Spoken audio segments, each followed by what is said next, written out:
तर मुंबईतील gateway of India आणि ताज हॉटेल या दोन्ही परिसरात मुंबई पोलीस शस्त्रासह तैनात केले आहेत।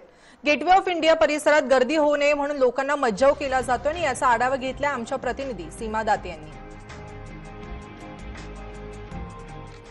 सध्या भारत आणि पाकिस्तान या दोन देशांतर्गत सुरू असलेल्या तणावामुळे आणि त्याचबरोबर या सगळ्या पार्श्वभूमीवर मुंबईतल्या महत्त्वाची ठिकाणी आपण पाहू शकतो सुरक्षा ज्या आहेत त्या अगदी कडक करण्यात आल्या। तर सध्या आपण गेटवे ऑफ इंडियाच्या परिसरामध्ये आहोत आणि या ठिकाणी देखील आपण पाहू शकतो नेहमीच सुरक्षा असते, पण आज मात्र सुरक्षा बंदोबस्त जो आहे तो अगदी चोख केला गेलाय। या ठिकाणी मुंबई पोलिसांकडून सगळ्याच प्रकारचे दल जे आहेत ते या ठिकाणी तैनात केले गेले आहेत। त्यानंतर आपण पाहू शकतो की गेटवे ऑफ इंडियाचा परिसर आहे आणि या ठिकाणी देखील लोकांची जास्त गर्दी करण्यास मज्जाव जो आहे तो केला जातोय। लोकांना जास्त गर्दी या ठिकाणी करू दिली जात नाहीये।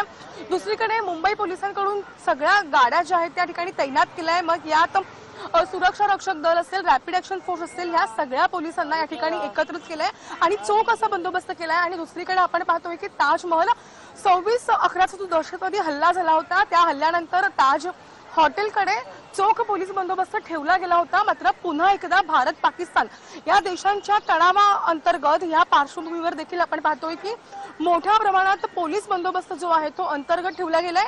या ठिकाणी ताज हॉटेलमध्ये जो कोणी व्यक्ती जातोय त्याची पुरेपूर चौकशी केली जाते, त्याच्याकडे असलेल्या लगेजची देखील चौकशी केली जाते आणि त्यानंतरच त्या व्यक्तीला आत सोडलं जाते। सगळेच पोलीस दल जे आहेत ते आता अगदी तैनात झालेले आहेत आणि मुंबई सारख्या शहरावरती खरं तर नेहमी टार्गेट केलं जातं, पण या शहरावरती कोणताही अनुचित प्रकार घडू नये याची पुरेपूर खबरदारी जी आहे ती मुंबई पोलिसांकडून देखील घेतलेली पाहायला मिळते।